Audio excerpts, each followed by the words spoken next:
तो आपको बता दें कि मायावती इस समय एक नए फॉर्मूले के साथ लोकसभा का 2024 का चुनाव लड़ रही हैं, जहां उन्होंने अब गठबंधन करने से इनकार कर दिया है।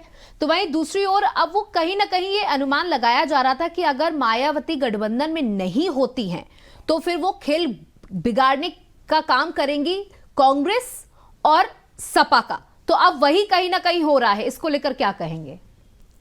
मायावती बहुत ही दूरदर्शी नेता है। उनकी चिंता ये है कि उनका वोट बैंक बच जाए जी, लेकिन उनका जो कंपटीटर है वो भी आगे ना बढ़ने पाए। मैंने सपा मेन है, कैसे आगे बढ़ जाएगा?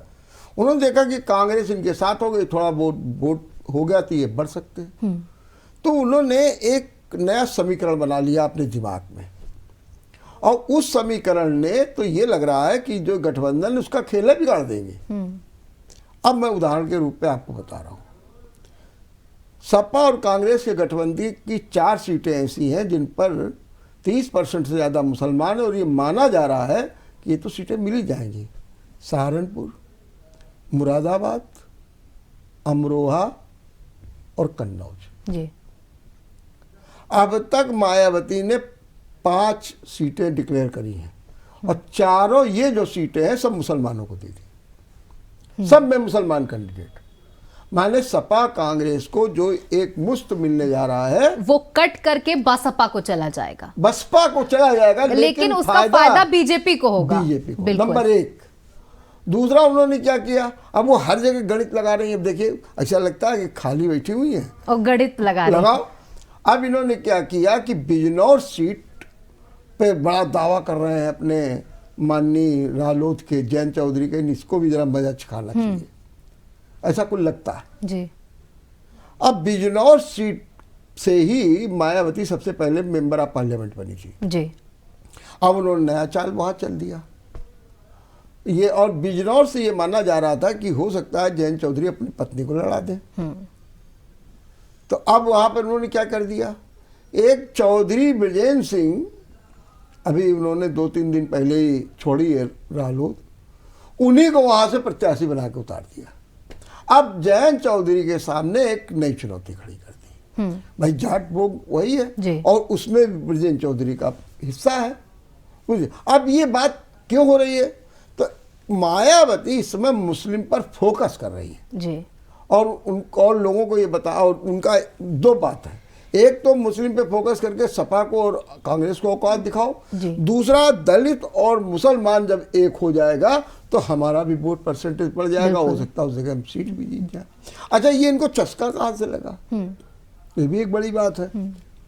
चस्का ऐसे लगा कि आजमगढ़ का चुनाव था, उपचुनाव, वहां पर सीधे सीधे लड़ाई सपा में और भाजपा में थी, और सपा ने धर्मेंद्र यादव को खड़ा कर दिया था, अपने पारिवारिक सदस्य को। बाई इलेक्शन था वहाँ पे, क्योंकि अखिलेश वहाँ से जीते थे, और अखिलेश जब विधायक बन गए तो उन्होंने आजमगढ़ से इस्तीफा दे दिया। अब जब आजमगढ़ से उन्होंने इस्तीफा दे दिया तो वहाँ उपचुनाव हो गया, धर्मेंद्र गए। मायावती ने क्या किया, एक गुड्डू जमाली को वहाँ पे खड़ा कर दिया। अब गुड्डू जमाली कौन थे, बहुत बड़े अमीर, अभी जो विधान परिषद में भेजा गया है सबसे बड़े अमीर वही है, 200-300 करोड़ की संपत्ति। दूसरा, मुसलमानों में अच्छी पकड़। अब उन्होंने क्या किया, जब वो चुनाव लड़े तो जितना मुसलमानों का वोट था वो सब गुड्डू जमाली के खाते में चला गया। तो गुड्डू जमाली वैसे तो रहे 3 नंबर पे जी, लेकिन धर्मेंद्र यादव हरा दिया, नुकसान सपा को पहुंच गया, सपा को पहुंच गया, धर्मेंद्र यादव हार गए जी। तो ये गणित समझिए। अब जो सहारनपुर और अमरोहा और मुरादाबाद और कन्नौज में भी जो कैंडिडेट खड़े किए गए हैं वो ऐसे हल्के फुल्के नहीं है, जिनकी मुसलमानों में एक अच्छी पकड़ है जी, और वो वोट घसीट लेंगे। यही कारण अब आपको बता रहे हैं कि सपा कांग्रेस अपने प्रत्याशियों की घोषणा नहीं कर पा रही है, सोच रही पता नहीं हम किसको। अब दोनों इसमें भी रस्सा कसी चल रही, मायावती कह रहे हैं तुम आओ फिर हम तुमको बताते हैं। ये लोग क्या कर रहे हैं, अब ये कह रहे हैं रुक जाओ, देखो मायावती कौन सा कैंडिडेट ला रही है, फिर हम उसके हिसाब से कैंडिडेट लाएं। बिल्कुल। तो कुल मिलाकर के जो मायावती को हल्के में लिया जा रहा था, कम आंका जा रहा था, उन्होंने जिस तरीके से उत्तर प्रदेश में गणित फेंकी है कई सीटों पर, जहां सपा अपने आप को मजबूत समझ रही थी, कांग्रेस अपने आप को रहनुमा समझ रही थी मुसलमानों का, वहां पर एक चोट देते हुए मायावती ने एक नया ट्रम्प कार्ड खेल दिया, जिसका सीधा फायदा यह माना जा रहा है कि बीजेपी को मिलेगा ही मिलेगा।